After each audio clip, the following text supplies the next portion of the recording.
क्या फर्क पड़ता है,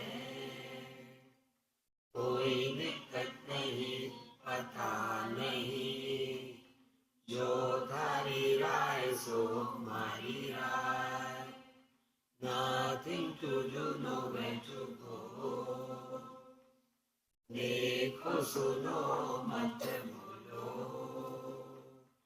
wherever, whenever, whatever you are, be 100% Karnataka, किसी को आओ मत कहो,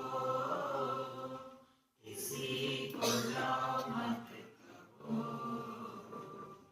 ना कुछ पाना ना कुछ खोना, who asked you, live at zero complete level, मौज में रहो, be happy.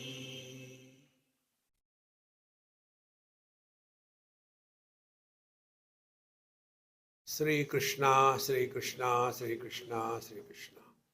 गुरुर्ब्रह्मा गुरुर्विष्णु गुरुर्देवो महेश्वरः, गुरु साक्षात् परम ब्रह्म, तस्मै श्री गुरवे नमः, तस्मै श्री गुरवे नमः। We are reading the fifth mantra, तत्रा परा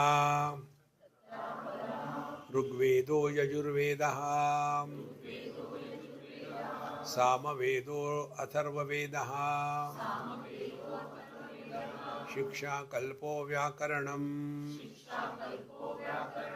निरुक्तं छन्दो ज्योतिषमिति,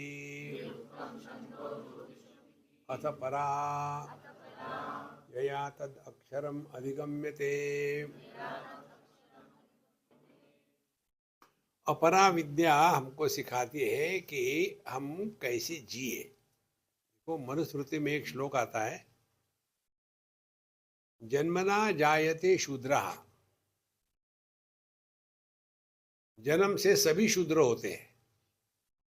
ये जन्म से जो ब्राह्मण क्षत्रिय वैश्य शूद्र है ना, ये तथ्य नहीं है। भगवद गीता में भगवान कृष्ण स्पष्ट कहते हैं, चातुर्वर्ण्यम मया सृष्टम गुण कर्म विभागशः। जन्मशः नहीं कहा उन्होंने, गुण और कर्म। तो क्या गुण है? सत्व रजस तमस, जो सत्व प्रधान है, और वो ब्राह्मण, जो क्रिया प्रधान वो क्षत्रिय, जो क्रिया प्रधान लेकिन स्वार्थ से प्रेरित वो वैश्य, और जो गवर्नमेंट सर्वेंट है वो शूद्र। गवर्नमेंट सर्वेंट कौन होते हैं? उनके एक गवर्नमेंट सर्वेंट की ड्रीम क्या होगी? महीने में 30 दिन छुट्टी होनी चाहिए और 30 दिन तनख्वाह मिलनी चाहिए। तो हमको जीवन कैसा जीना है? तो पहले जन्मना जायते शूद्रः, शूद्र माने जो हमेशा कंप्लेन करता रोता है, दूसरी कुछ भाषा आती ही नहीं उसको। जैसे छोटे बच्चों को कौन सी भाषा आती है? रोते रहो, कुछ भी हुआ तो रो जाओ। फिर संस्कारात् द्विज उच्यते, फिर उन पर संस्कार होते हैं, कैसे बैठना, कैसे उठना, कैसे एक ही हाथ से खाना, दोनों हाथ से खटा खट खट नहीं खाना, हर चीज के संस्कार होते हैं। तो उसको द्विज कहते हैं, हमारा दूसरा जन्म है। फिर वेदाभ्यासी भवेद विप्रः, तो उन्होंने फिर शास्त्रों का अध्ययन किया, और अध्ययन करके आगे फिर ब्रह्म जानाति ब्राह्मणः, जो अपने स्वरूप में निष्ठावान है उन्हीं को ब्राह्मण कहते हैं। तो इसीलिए पहले शिक्षा बताई, फिर कल्प, कल्प में कौन सा काम कैसे करना है, किस समय करना है। The principle of time is brought out in कल्प शास्त्र। इतने घड़ी, इतने पल, इतने युग, इतने चतुर्युगी, ये सब का सब जो गणित है काल को लेकर के, वो कल्पशास्त्र में आता है। उसके पश्चात व्याकरणम। व्याकरणम माने शब्द का विस्तार किस प्रकार से होता है। तो भू ये धातु है, फिर भू भवती भवतः भवानी भवामी, कितने विस्तार हो गया। तो ये शब्दों का विस्तार व्याकरण माने क्या, विशेषण आकरणम, व्याकरणम, एक ही शब्द का विस्तार हो गया है। तो किस प्रकार से होता है, कितनी विभक्तियां है, कितने उसके एक है कि दो है या अनेक है, इस प्रकार से सब जानना ये व्याकरण का काम है। इसीलिए आप देखेंगे संस्कृत भाषा की विशेषता ये है कि कोई भी शब्द कहीं भी रख लो, अर्थ में फर्क नहीं होगा। लेकिन अंग्रेजी में, बाकी भाषा में ये गड़बड़ी हो जाती है। तो ये व्याकरण का आना आवश्यक है। फिर तीसरी बात, जब तक व्याकरण नहीं आएगा तब तक के हम शास्त्र का अध्ययन नहीं कर सकते। व्याकरण तो आ गया। फिर निरुक्तम, हर एक शब्द का क्या अर्थ है और किस अर्थ को किस संदर्भ में हमको समझना है, ये शास्त्र जो उसको निरुक्त कहते हैं।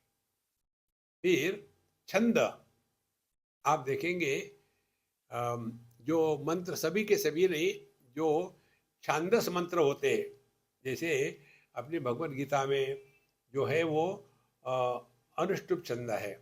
धर्म क्षेत्रे कुरुक्षेत्रे 8, समवेता युत्सव 8, किमेकसी धर्म क्षेत्रे कुरुक्षेत्रे समवेता युत्सा मामका पांडवाश्चैव, फिर 8, किम अकुर्वत संजय 8, 8 8 के ये 4 इकट्ठे हो गए, इसको अनुष्टुप छंद कहते हैं। तो अनेक छंद है, उसका एक अपना शास्त्र है। तो वो छंद भी जानना आवश्यक है। और ज्योतिषमिति, और सभी ग्रहों की स्थिति क्या है, कौन सा ग्रह कहाँ। भगवान राम का जन्म जिस सिद्धांत के अनुसार हुआ था, उसको यदि अभी भी आप कंप्यूटर में डाल के देखो तो योग्य तिथि निकल आती है। इसीलिए राम कृष्ण इत्यादि ये काल्पनिक नहीं है, ये हमको इससे सिद्ध होता है। तो ये हो गए 6 षडांग। अंग माने लिम्स, जैसे अष्टांग है वैसे 4 वेदों के 6 अंग है। ये सब का सब जो है ये अपर विद्या में आता है। अब परा विद्या क्या है, कहते हैं अथ। अब इसके बाद माने गया, पहले आपको ये समझना चाहिए, 2 प्रकार के साधक बताते हैं साधु संत।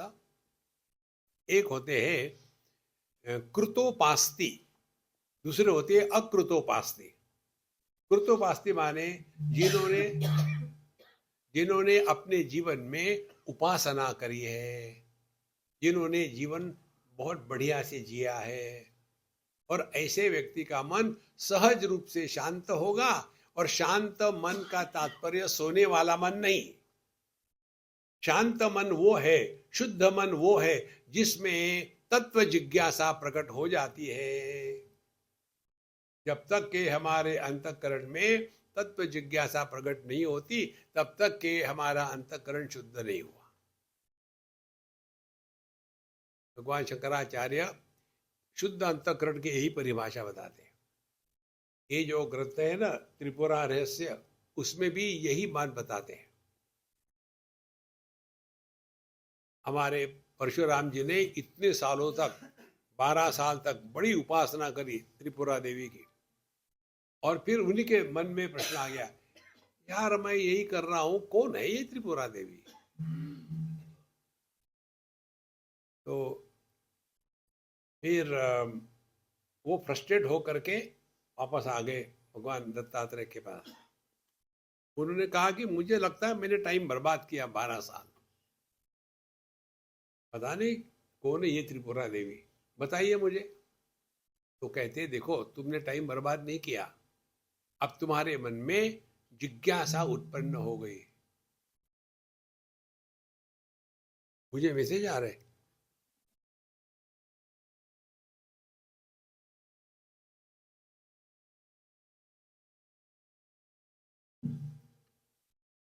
तो तुम्हारे मन में जिज्ञासा प्रकट हो गई कि ये त्रिपुरा देवी कौन है।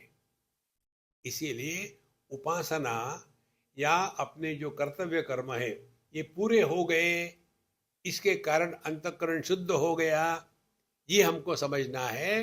तो उसके लक्षण क्या है? उसके लक्षण है अब हमारे दिमाग से ये कूड़ा करकट निकल गया है, अब तत्व जिज्ञासा जागृत हो गई। इसको कहते शुद्ध अंतःकरण। ये नहीं हमने किसी का बुरा नहीं किया, हम किसी को गाली नहीं देते, कोई हमको एक गाल में लगा दूसरा दिखा देते, ये बेवकूफी है, ये कुछ मतलब नहीं। देखो, शुद्ध अंतःकरण में तत्व जिज्ञासा जागृत होती ही है। तो अथ परा, अथ माने जिसने ये कर लिया है उसके कारण अब उसका अंतःकरण शुद्ध हो गया है।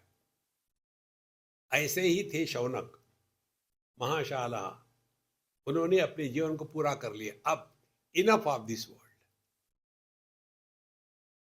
कितने आके चले गए, क्या फर्क पड़ा। तो एक हमारे वयस्क मित्र थे वृंदावन में, हम उनके पास रहते, मारवाड़ी थे, उनके पास रहते थे, और वो कोई 80 साल के हो गए। वृंदावन में वो रहे कम से कम 50 साल रहे। जब 30-35 के तभी आ गए थे।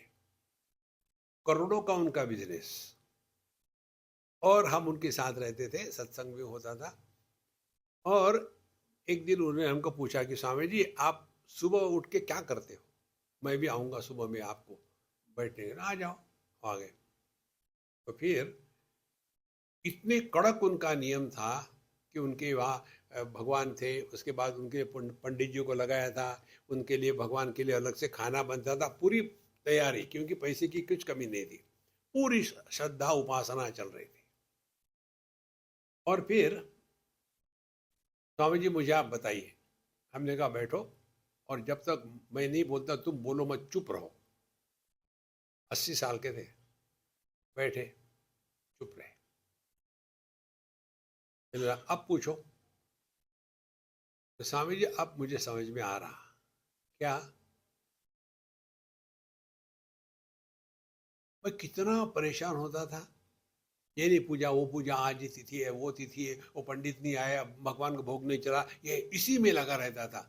अब मुझे समझ में आया, आप मुझे बताइए मैं क्या करना है। हमने वो जारी रखो, उसको बंद मत करना। फिर वो बैठ करके धीरे धीरे जिनको जो भी बताया था बता दिया। इतने शांत प्रसन्न हो गए वो, बोले ये हमको किसी ने नहीं बताया, जिंदगी भर यही गए, ये पूजा है, वो पूजा है, यहाँ दान दो, यहाँ धर्म दो, और यहाँ इतना पैसा दो, वहां उतना पैसा दो, इसके आगे हम गए नहीं कभी। देखो संतो, जब तक के अंतःकरण में जिज्ञासा प्रकट नहीं होती तब तक के हम अध्यात्म के मार्ग पर चल रहे हैं।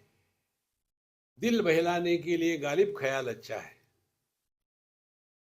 अच्छा, अब उनका जो लड़का था डिफरेंट टाइप का, और उन्होंने किसी को कोई 8-10 करोड़ दिए थे और वो वापस नहीं कर रहा था। और ये अपने पिताजी के पास आए, आकर के कहते कि पिताजी मैं तो उसके ऊपर में कुछ किसी को सुपारी देना चाहता हूँ या किसी को कुछ करना चाहता हूँ, कुछ बताओ क्या करें। ये इतने शांत थे, 1-2 रुपए की नहीं, 10 करोड़ की बात थी। उन्होंने कहा ये पैसे तुमने दिए कि मैंने दिए? बोले बाबूजी पैसे तो आपके ही थे।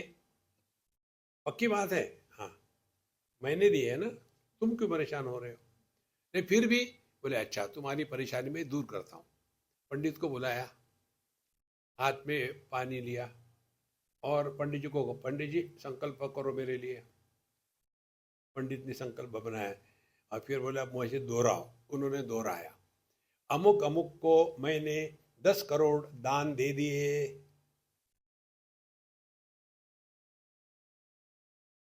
बोले अब आपने क्या किया? बोले पैसा किसका था? मेरा था ना। अब तुम शांत हो जाओ। देखो संतो, पूरा जीवन इसी में लगा रहता है। इसीलिए अथ, अथ माने ये हमने जितना बताया ना, ये अथ का अर्थ है। अथ माने उसके पश्चात, अथा तो ब्रह्म जिज्ञासा, ब्रह्म सूत्र में पहला जो सूत्र है वो यहीं से होता, अथ अतः ब्रह्म जिज्ञासा। अथ माने उसके बाद, किसके बाद? संकल्प छोड़ने के बाद। अथा तो ब्रह्म जिज्ञासा, तो अथ, अब परा विद्या बताएंगे आपको। आप सभी की सभी पानी छोड़ के आए होंगे।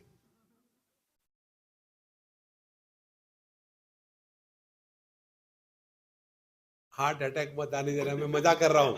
हाँ फिर ठीक है। हाँ जी, हाँ जी, हाँ जी, क्या होगा, कैसे होगा? मजाक में भी हम नहीं छोड़ सकते असर, क्या छोड़ेंगे? ओ संतो, अथ उसके पश्चात फिर परा, अब परा विद्या बताएंगे। क्या परा विद्या है? यया जिसके द्वारा तद अक्षरम अधिगम्यते, जिसके द्वारा अक्षर को, अधिगम माने प्राप्त करना, या अधिगम माने पहचानना। परमात्मा की प्राप्ति नहीं होती, फिर परमात्मा प्रकट होते हैं। भय प्रकट कृपाला दीन दयाला। भगवान राम के जन्म का जो प्रसंग आता है रामचरितमानस में, उसमें ये नहीं कहते भगवान का जन्म हो गया, भगवान प्रकट हो गए। हमारे हृदय में परमात्मा प्रकट होते हैं।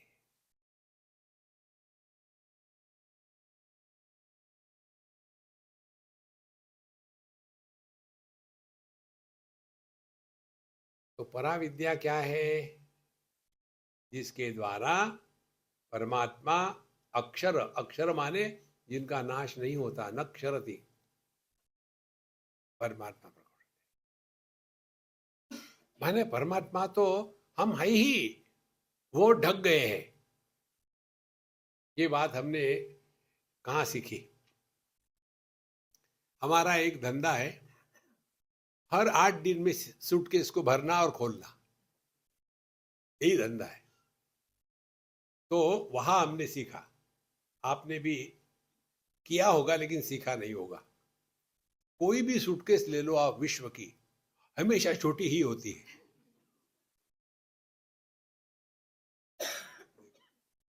कोई भी ले लो। तो फिर अब जगह नहीं, इसमें जगह नहीं है, जगह नहीं है। तो दुनिया जो भरी है उसमें और जगह भी भरो ना। जगह कैसे भरेंगे? How can you add space? फिर क्या करें? उसमें जो कूड़ा करकट भरा है ना, उसको खाली करो, तो जगह है ऑलरेडी। इसी प्रकार से संतो, परमात्मा हम है, उसमें कूड़ा करकट भरा हुआ है। सूखा कचरा, गीला कचरा, कचरा ही है, वो कुछ नहीं है वो, उसको हटाओ। भय प्रकट कृपाला दीन दयाला। भगवान की प्राप्ति नहीं होती, भगवान प्रकट होते हैं। जिसके माध्यम से भगवान प्रकट होते हैं, परमात्मा प्रकट होते हैं, उन्हीं को महात्मा कहते हैं। अभी हम कौन है? छोटा आत्मा, सीएच आत्मा। सो जा राजकुमार। देखो महाराज, परमात्मा को प्रकट होने दो, वो तब होगे जब कूड़ा करकट हट जाएगा। देखो संतो, अध्यात्म इतना सरल है, सिंपल है, कुछ करना नहीं है, निकम्मे बनो। आहा, इसीलिए अथ परा यया तद अक्षरम अधिगम्यते। अधिगम, अधिगम का मतलब है आपको ज्ञान होता है, प्राप्ति होती है। और एक महत्व की बात, उपलब्धि प्राप्ति हमेशा ज्ञानात्मक ही होती है, क्रियात्मक नहीं होती। अपने अनुभव से सीखना है, बाहर कहीं नहीं जाने की जरूरत। एक बार एक सज्जन यही आए थे आश्रम के बाहर में और पूछ रहे थे, हमको उन्होंने कभी देखा नहीं था, नाम सुना था, और पूछ रहे थे वही गेट के पास कि बाबा जी, अरे क्या है महाराज, यहाँ एक बाबा जी का ये है, कुछ है, भंडारा है, तो वो कहाँ है? वो यही है। और वो हमको ही पूछ रहे थे। हमने लगा अंदर है, पूछ लेना किसी को, अंदर के अंदर जाके पूछते, ये बाबा जी है जो आए हैं बम्बई से, वो कहाँ है? बोले आप जिससे बात की वही, अरे वही है। माने उपलब्धि हमेशा ज्ञानात्मक होती है, परमात्मा की प्राप्ति नहीं होती। तो फिर परमात्मा को हमने ढक दिया है। इसे सूटकेस में जगह को हम ढक देते हैं, इसी प्रकार से अपने हृदय में हमने परमात्मा को ढक दिया है। किसके द्वारा? काम, क्रोध, लोभ, मोह, मद, मात्सर्य, आलस्य, निद्रा, प्रमाद।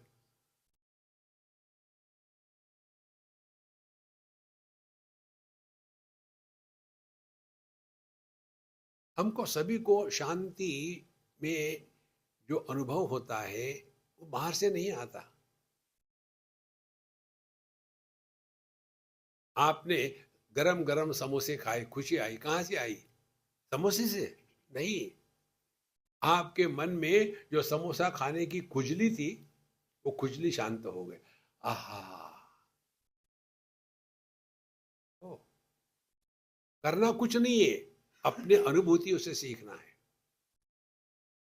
एक उदाहरण देते हैं आपको समझाने के लिए। ये उदाहरण है, वास्तविकता नहीं है। हमारी 7 लड़कियां, 6 ने अपने अपने बेवकूफ ढूंढ लिए थे, 7वीं बेवकूफ थी, उसको कोई मिल ही नहीं रहा था। अब हमारे दिमाग में बाप होने के कारण यही परेशानी, अभी से एक बार शादी हो जाए, शादी हो जाए। जहां भी जाते एक ही विषय। एक बार कहीं क्रिमेशन में गए, उधर वो जल रहा है और हम खड़े खड़े, बाबू जी कैसे आप? अरे हाँ अच्छा हो गया तूने पूछा, कोई लड़का है क्या?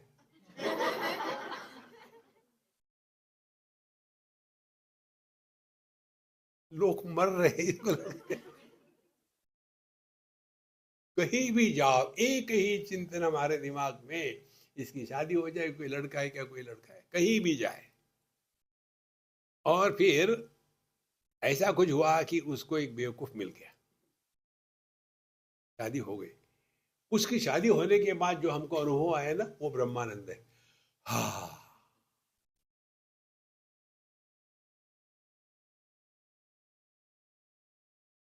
अब कुछ करनी या बाकी नहीं है।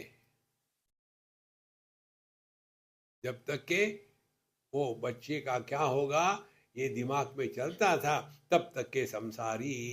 एक बार वो निकल गया एकदम, माने त्यागी नहीं की अमृतत्व मानसु। असली खुशी प्राप्ति में नहीं होती, त्याग में होती है। और त्यागना क्या है? कुछ भी नहीं त्यागना। कैसे? अपना है क्या कि जिसको त्यागोगे? समझदारी, बाकी कुछ नहीं। हम ये कहें क्या, हमने इस आश्रम का त्याग कर दिया, तुम्हारा था कब ये? देखो संतो, यया तत् अक्षरम अधिगम्यते, जिसके द्वारा हम अपने स्वरूप को पहचानते हैं। यही भावना का अभ्यास करते करते भावना अनुभूति में कन्वर्ट हो जाती है। पहले भावना, जैसे एक उदाहरण, एक लड़की शादी हो गई, हम कहानी असली बता रहे। जब वो यहाँ से गई, एक्सपोर्ट हो गई शादी होने के बाद, तो पहले हम, उसके बाद कोई 1-2 महीने के बाद हम भी गए थे। तो वो 1-2 महीने जब तक हम यहाँ थे, रोज हमको फोन आता था उसका, स्वामी जी आपने मुझे यहाँ क्यों भेज दिया, स्वामी जी। 1 महीने में उसका $500 का बिल हो गया। घंटों में फोन करती रहेगी। उसके पश्चात धीरे धीरे पति ऐसा है, ये ऐसा है, वो ऐसा है, झगड़े धीरे धीरे धीरे धीरे धीरे अब समय आ गया है। अब उसको एक बार भी 6-10 सालों में भी याद नहीं आती।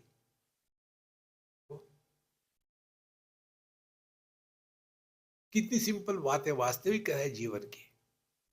किसी भी वस्तु के प्रति, किसी के भी प्रति हमारे मन में हमेशा आकर्षण नहीं रह सकता। आत्मनस्तु कामाय सर्वम प्रियम भवति। पति को पत्नी पत्नी के लिए प्यारी नहीं होती, अपने लिए प्यारी होती है। लेकिन इन लोगों को भ्रांति होती है, ये मुझसे प्यार करती है, मैं इसे प्यार करता हूं। दिल बहलाने के लिए ठीक है, करना भी चाहिए, सत्य कुछ और ही है। एक पति पत्नी थे, 5 साल हो गए शादी हो करके, और फिर पत्नी प्यार लाड में आकर के कहती है, देखो हम लोगों के 5 साल हो गए शादी हो करके, हाँ समझो, कल्पना करो, समझो मैं मर गई, चुप बोलो मत ऐसा, मैं पागल हो जाऊंगा, बिल्कुल मत बोलो, नहीं लेकिन कुछ नहीं माने, विषय खत्म।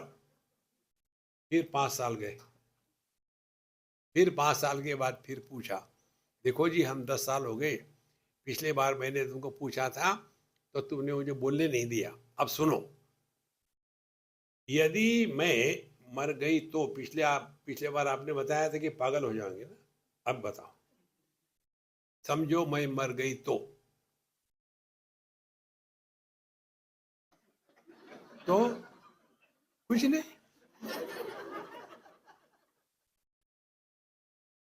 वेट कर रहे हैं। नहीं नहीं, मुझे ये पूछना है कि मैं मर गई तो आप दूसरी शादी करोगे फिर से? पिछले बार आपने कहा था पागल हो जाऊंगा, अब बोले इतना पागल नहीं होगा कि दूसरी बार देखो, फिर 5 साल 15 साल हो गए, और फिर वही प्रश्न, देखो जी 15 साल हो गए, अब मुझे बताओ यदि मैं मर गई तो क्या आप दूसरी शादी करोगे? पिछली बार आपने बताया इतना पागल नहीं हो जाऊंगा, अब बताओ क्या है? बोले पागल आदमी कुछ भी कर सकता है।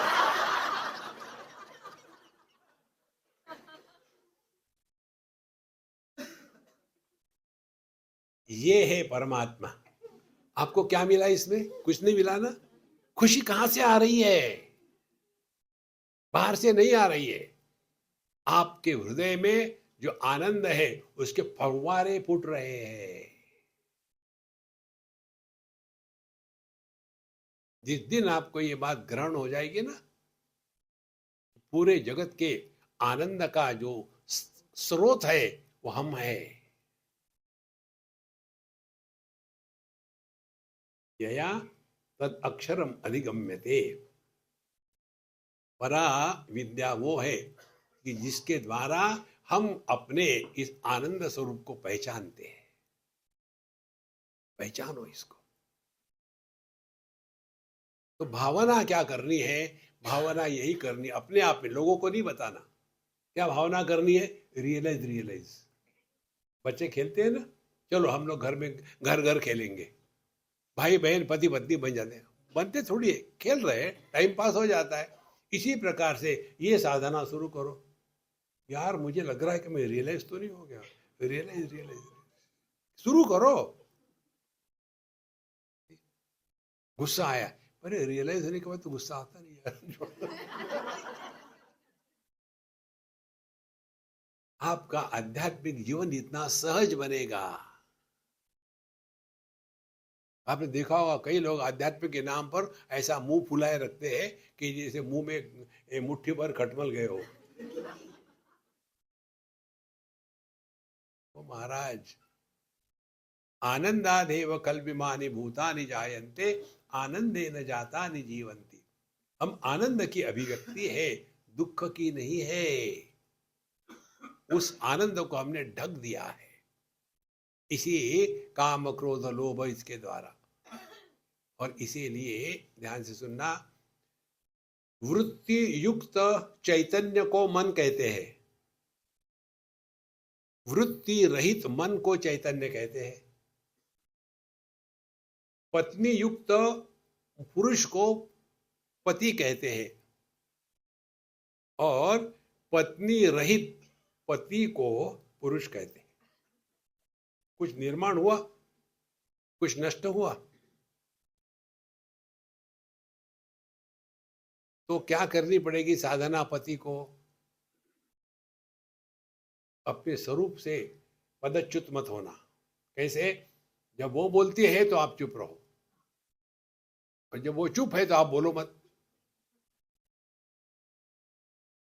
आपने संपूर्ण ज्ञान समझ लिया है, इससे बढ़कर के और कुछ नहीं दुनिया में।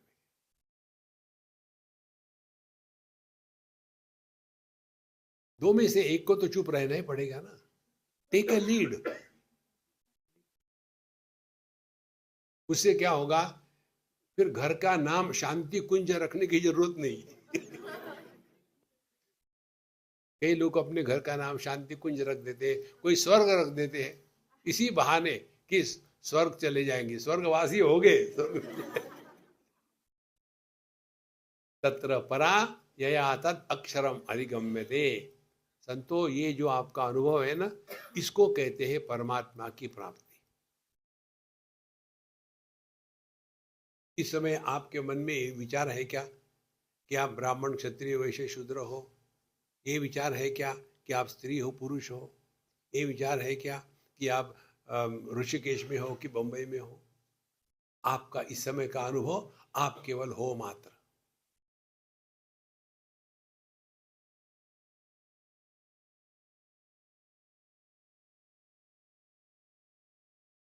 तो जैसे एक एक्टर स्त्री का पाठ करता है स्टेज पर, तो उसका चलना बोलना सब स्त्री के जैसा होगा, फिर भी वो कभी भूलता नहीं कि मैं पुरुष हूं। इसीलिए असली आध्यात्मिक साधना कर्नाटक। तो कैसे करें? अभी क्या कर रहे हो? सुन रहे हैं क्या? हाँ। देखो, इसीलिए परा यया तत् अक्षरम अधिगम्यते। अब ये जो अक्षर तत्व है, ये क्या है, कैसा है, किस प्रकार से, अब हमको पर विद्या बताते हैं। हमने आपको अपनी देसी भाषा में बताई, अब ये शास्त्र की भाषा में। यत्तद् अदृश्यम अग्राह्यम अगोत्रम अवर्णम अचक्षुः अश्रोत्रम तदपाणिपादम नित्यं विभुम सर्वगतं सुसूक्ष्मं तदव्ययं यद्भूतयोनिं परिपश्यन्ति धीराः। धीराः परिपश्यन्ति। अपने शिरडी साईं बाबा के दो शब्द है ना, आपको सबको मालूम है ना? क्या है वो? हाँ, श्रद्धा सबूरी। सबूरी माने धीर। Have patience. जिसकी जीवन में पेशेंस नहीं होता वो पेशेंट होते हैं। हर चीज का अपना समय होता है। तो धीरा धीर का तात्पर्य है, धी माने बुद्धि, रा ये धातु का अर्थ है गति। जो अपने जीवन को समझदारी से चलाता है उसको धीर पुरुष कहते हैं। धीरस् तत्र न मुह्यति, भगवद गीता में भी आता है। इसीलिए परिपश्यन्ति धीराः, तो ऐसे जो धीर है ये चारों तरफ परिपश्यन्ति, हमेशा देश काल वस्तु व्यक्ति परिस्थिति इसके परे हो करके इस तत्व को पहचानते हैं। परिपश्यन्ति धीराः। कैसे है वो तत्व? यत्तद् अदृश्यम, जो आंखों का विषय नहीं है,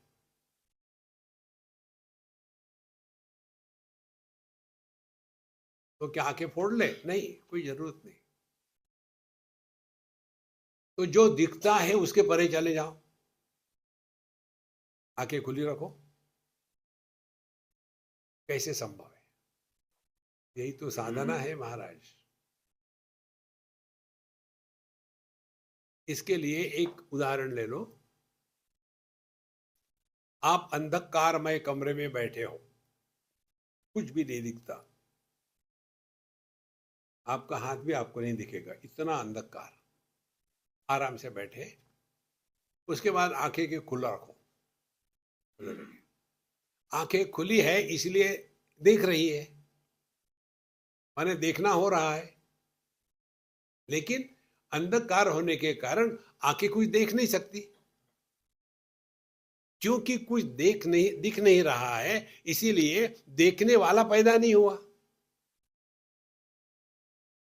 पूरे चित्र को अपने सामने ले आओ। देखना हो रहा है, देखने का पदार्थ नहीं है, इसीलिए देखने वाला पैदा नहीं हुआ। तीनों इकट्ठा जोड़ लो, देखो। Seeing is happening but seer is not born. Experience is happening, but experiencer is not born. दुख का अनुभव हो रहा है, लेकिन दुखी व्यक्तित्व तो पैदा नहीं हुआ। माने वो अनुभव जिसमें अनुभवकर्ता का जन्म नहीं होता, वो परमात्मा है।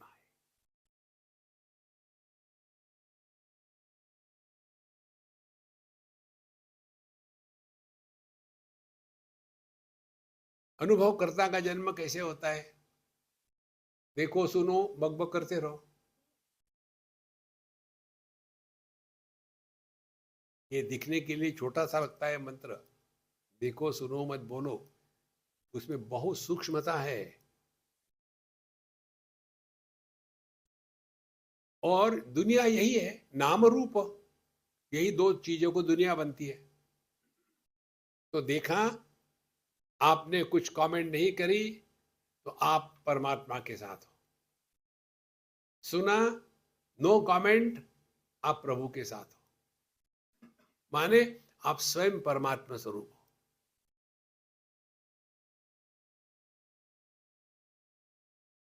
यत्तत् अदृश्यम,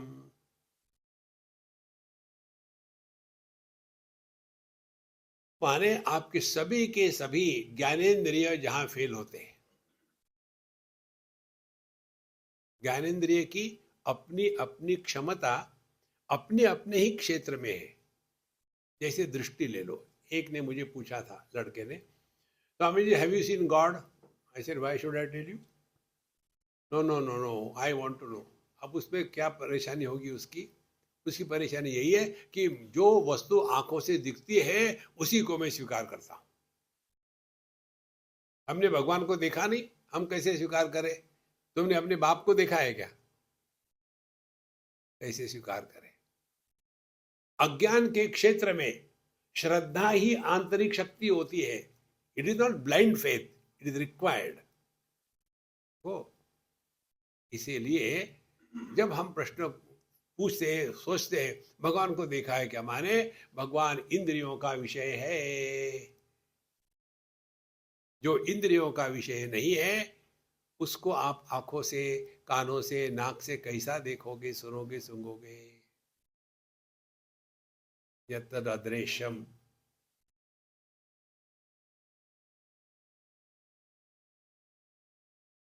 इसको हमने सिंपल शब्दों में बताया, प्रमाण निरपेक्ष अनुभूति। जिस अनुभव में किसी भी प्रमाणों का व्यापार नहीं होता। हम है ये किससे जानते हैं? ज्ञानेंद्रियों से, कर्मेंद्रियों से, मन से, बुद्धि से? किससे जानते हैं?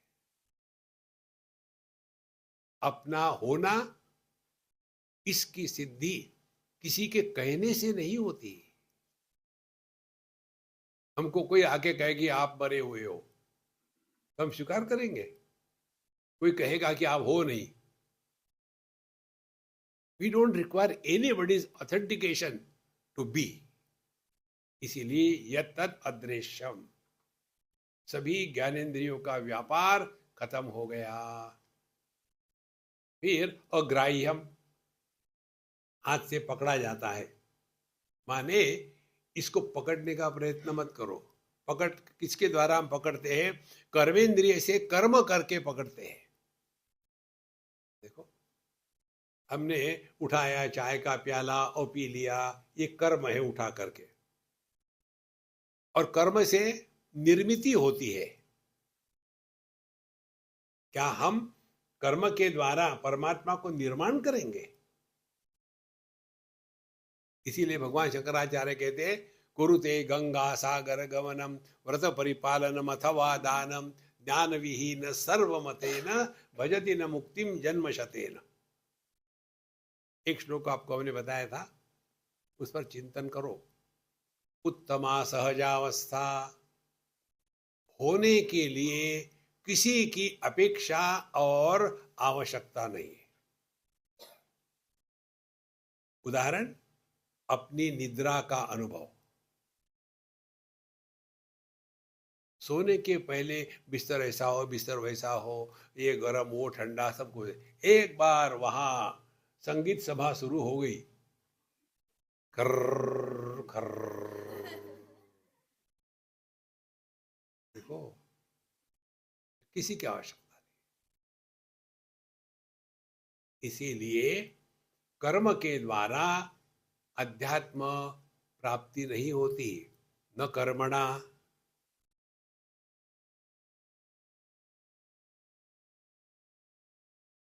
क्या हम ताली बजा करके भगवान को प्रसन्न करेंगे? क्या उनका सर खा करके? मुझे तो सबसे ज्यादा तरस आता है भगवान राम पर। उन्होंने मुझे बताया कंटिन्यूअसली राम राम राम राम राम राम राम राम राम राम। कल्पना करो आपका कोई छोटा बच्चा हो और आपके पीछे पीछे चल रहा हो, साड़ी पकड़ रहा हो, आपको काम में बिजी हो। मम्मी मम्मी मम्मी क्या चाहिए तुमको? मम्मी मम्मी मम्मी मम्मी ले लो chocolate. Mummy mummy mummy mummy क्या चाहिए तुमको? मम्मी क्या करेगी मम्मी? एक चुप, सर खा रहा है। इसी प्रकार से राम राम राम, चुप, राम राम। इसीलिए हमारे भगवान राम के पास हनुमान जी है, छू, सर खाते हैं।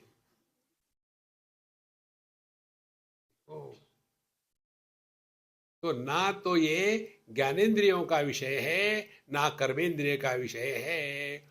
और अगोत्रम, हम भारद्वाज गोत्र के हैं, हम आपस्तंभ शाखा के हैं, हम हरित गोत्र के हैं। किसी ने देखा नहीं, कुछ नहीं, बता दिया, मान लिया। कितना फंस जाते हैं उसमें। निकल जाओ इन सब में से। इसीलिए अगोत्र का तात्पर्य क्या है? भारद्वाज गोत्र माने क्या? भरद्वाज ऋषि हमारे आदि पुरुष थे, उनके पहले कोई नहीं था क्या? अगोत्र माने जिसका आदि अन्य कोई नहीं है, वो है अगोत्र। तो गोत्रों को लेकर के कितने झगड़े चलते हैं हमारे यहाँ। ऐसा हमारे हमारे 3 प्रवर, हमारे 5 प्रवर है, हम ऋग्वेदी है, हम चतुर्वेदी है। एक बार एक अनाउंसमेंट हो गया, जिसको चारों वेद आते हैं उसको अवार्ड दिया जाएगा, पद्म विभूषण। तो एक सज्जन पहुंचे, बोले मुझे दो। बोले क्यों? बोले मुझे मालूम है। क्या मालूम है? वेद 4 है, ला, चतुर्वेदी। देखो सत्तो। इसीलिए ना तो ये ज्ञानेंद्रिय का विषय है, ना कर्मेंद्रिय का विषय है, ना तो इसका कोई आदि है। इसीलिए अगोत्रम, अवर्णम, ब्राह्मण क्षत्रिय वैश्य शूद्र, इसका कोई मतलब नहीं, क्योंकि इसका वर्णन कर ही नहीं सकते। ब्राह्मण क्षत्रिय वैश्य शूद्र, इनका वर्णन होता है, वर्णनात् वर्ण। जो सत्व गुण प्रधान है वो ब्राह्मण है, रजोगुण प्रधान क्षत्रिय इत्यादि। इसीलिए अवर्णम। फिर अचक्षु श्रोत्रम, इसीलिए ना तो इसको आंखें है, ना तो कान है, इसीलिए भगवान हमारी सुनते नहीं। क्या करे, बेचारे को कान है ही नहीं। अचक्षु श्रोत्रम, फिर तद अपाणिपादम, पहले विषय नहीं बताया, अब बता रहे हैं कि इंद्रिय भी नहीं है। पहले विषयों का त्याग कर दिया, विषयों को ग्रहण करने वाले जो इंद्रिय इत्यादि है, अचक्षु श्रोत्रम, ना आंखें है ना कान है, तद पाणिपादम, ना हाथ है ना पैर है, ना कहीं जाना है ना आना है। तात्पर्य क्या हो गया? ना तो ये इंद्रियों का विषय है, ना तो इसमें कोई इंद्रिय है।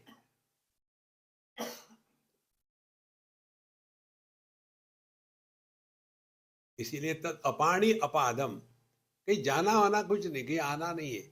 इसीलिए उत्तमा सहजावस्था, सहज रहो, हमको कुछ सिद्ध नहीं करना, किसी के सामने कुछ प्रूव नहीं करना है, सहज रहो।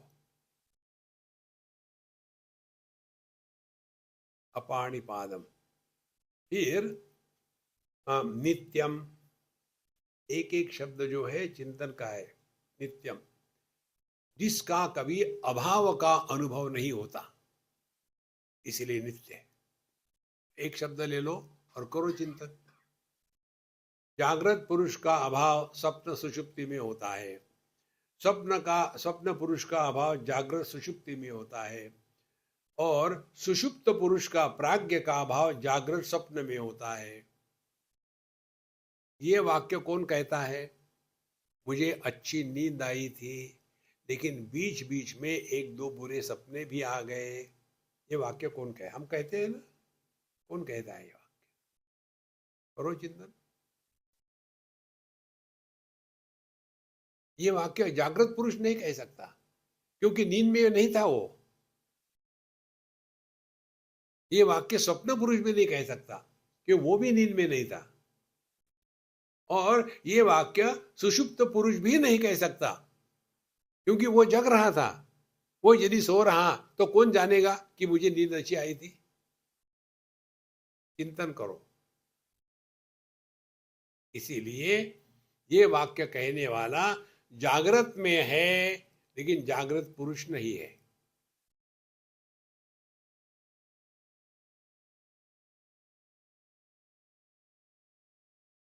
माने अनुभव हो रहा है, लेकिन अनुभव कर्ता का जन्म नहीं है। देखना हो रहा है, लेकिन देखने वाला पैदा नहीं हुआ।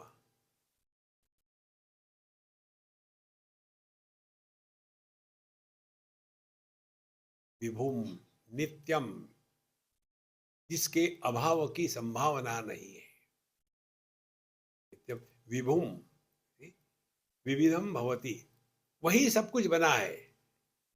वही जागृत है, वही स्वप्न पुरुष है, वही सुषुप्त है, वही बुद्धि है, वही प्राण है, वही मन है, वही पंचकोश है, वही विषय है, वही सब कुछ बना है।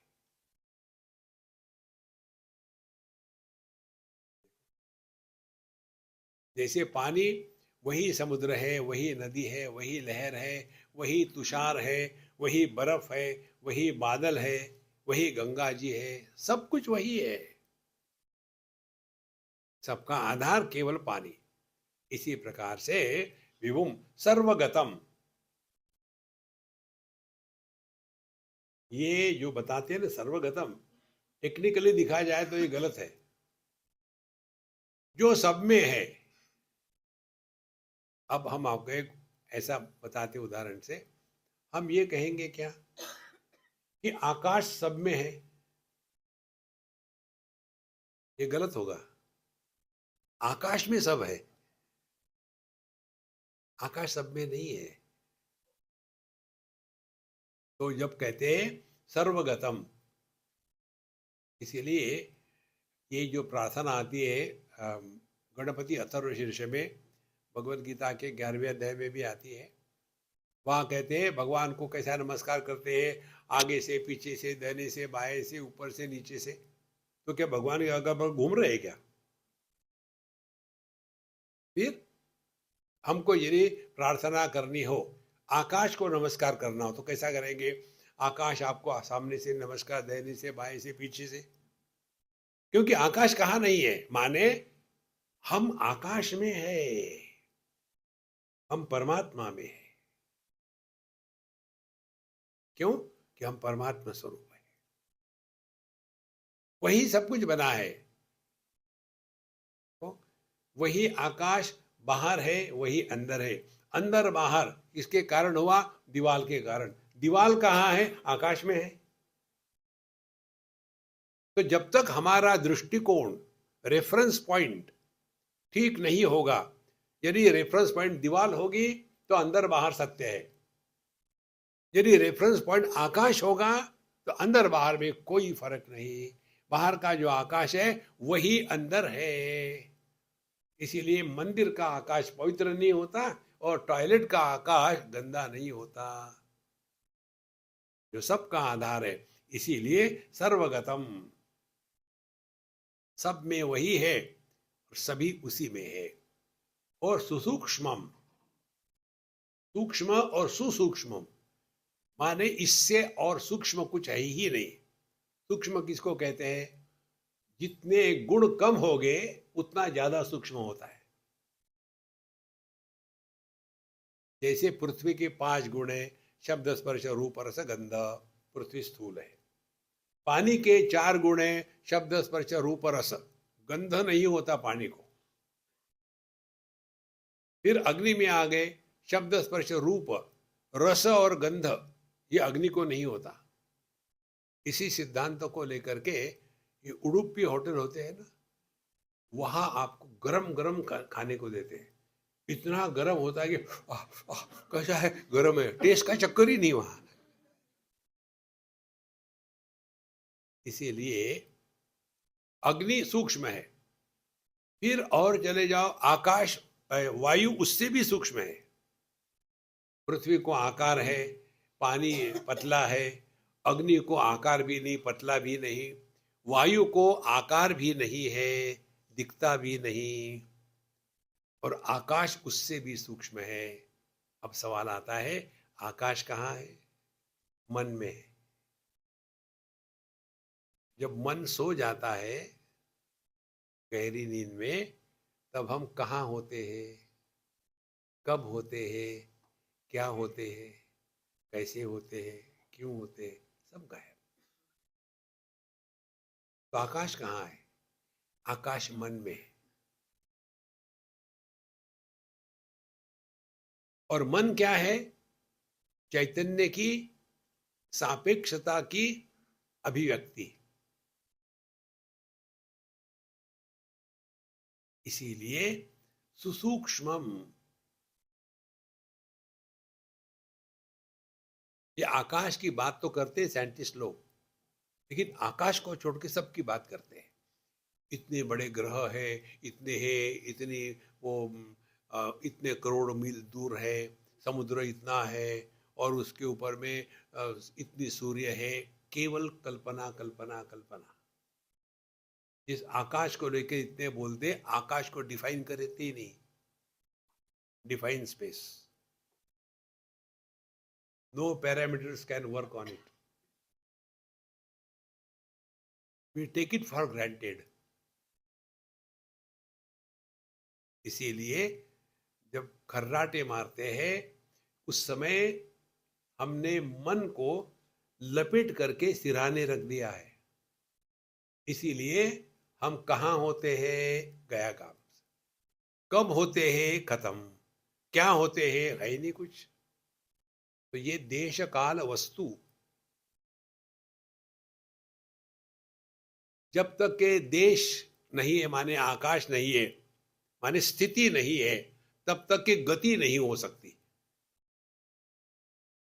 तो गति पृथ्वी की है, आकाश स्थिति है। तो पृथ्वी जब आकाश में सूर्य के अगल बगल घूमती है, तब कहते हैं 365 दिन हो गए। कहाँ है 365 दिन? फिर उसके ऊपर गणित करते हैं, कुर्वन्नेवेह कर्माणि जिजीविषे शतकम समा अपने कर्म करते करते 100 साल जीने की इच्छा करो। देखो ये सब केवल काल का नाप है, ये काल नहीं है, इसी में फंसे हैं। हमको लगता है जो कहते हैं ना कि देखो मनुष्य की आयु जो है वो 100 साल की होती है, कुत्ते की 20 साल की होती है, चूहे की केवल 21 दिन की होती है, मच्छरों की कुछ सेकंड की होती है। हर एक का टाइम स्केल भिन्न होता है।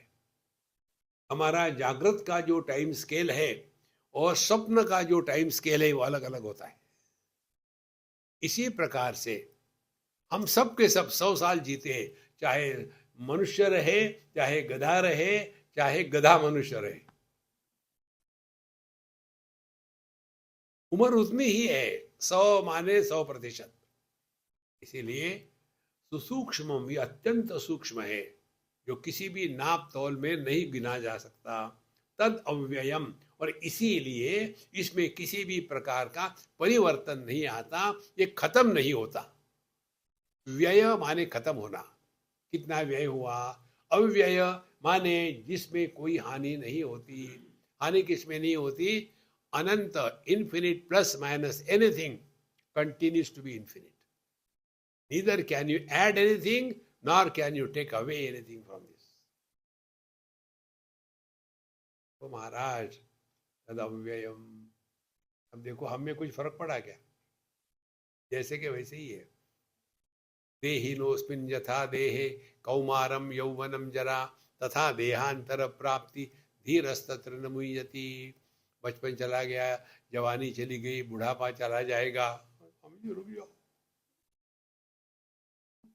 हम ज्यों के त्यों है, कुछ नहीं होने वाला, मरने भी नहीं देते। इसीलिए तद अव्ययम, कुछ फर्क नहीं होता। अनंत में ही कुछ परिवर्तन नहीं होता। ये अनंत हम है, इसको नहीं समझने के कारण, ग्रहण करने के कारण वही प्रश्न आते हैं हमेशा। स्वामी जी मेरा उदाहरण अपने लेक्चर में मत देना, ये बताइए मरने के बाद क्या होता है। अब मैं क्या बताऊं बुढ़ाऊ को? देखो मैं आपसे झूठ नहीं बोलूंगा, ठीक है सर बताइए, मुझे मरने का अनुभव नहीं है तो कैसे बताऊं? यदि आप मुझे पूछोगे स्वामी जी अलास्का में कैसे होता है, तो यदि मुझे वहां का अनुभव है तो मैं बता सकता हूं। देखो Google can tell you everything except what happens after death. तो महाराज ये क्यों आता है मन में विचार?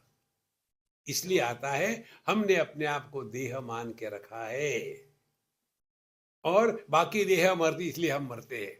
यदि आपने उपनिषद का अध्ययन किया है, आपके मन में मजाक में भी अपने मृत्यु का एक भी संकल्प नहीं आएगा। यदि इसको डाइजेस्ट किया है तो मृत्यु सबसे बड़ी ब्लफ है, आज तक कोई मरा नहीं।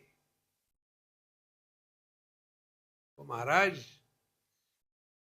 ना जीने की तमन्ना है, ना मरने का इरादा है, जीवन परिपूर्ण होता है।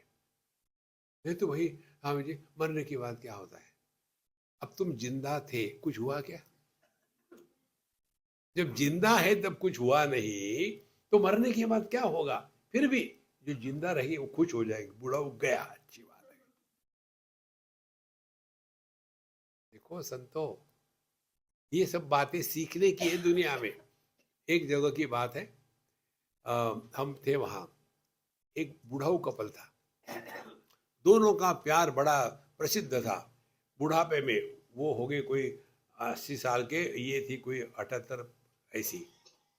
उस उम्र में भी दोनों साथ में एक थाली में खाना खाते थे। प्यार, अब पता नहीं कैसा प्यार होता था।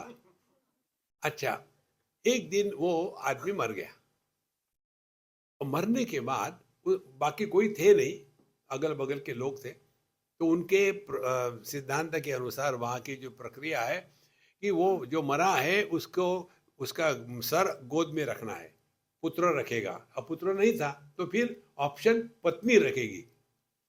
जब तक कि पुत्र नहीं आता उसको ऐसे छोड़ नहीं देते, वहां की वो तरीका था। अब उसने कहे मैं नहीं करूंगी, एकदम बोले जो होगा मुझे नहीं करना है। फिर दूसरे कमरे में गई, बोले कि मुझे भूख लगी, खाना खिला। देखो वो मरा पड़ा है, इसको भूख लगी। अब उसको सब लोग क्या हो गया है इसको। फिर खाना दिया, इसमें नमक, नमक ले आओ थोड़ा सा। अचार तो दिया ही नहीं तुमने, हरी मिर्च नहीं है क्या। उधर वो मरा है। देखो संतो, इस भ्रांति से निकल जाओ। अपना यदि कोई है तो कन्हैया लाल है, उसको पकड़ो। बाकी लोगों के साथ कर्नाटक नाटक करो, पकड़ना है तो ऐसे को पकड़ो कि जो कभी छूटता नहीं, जो कभी छूटता नहीं।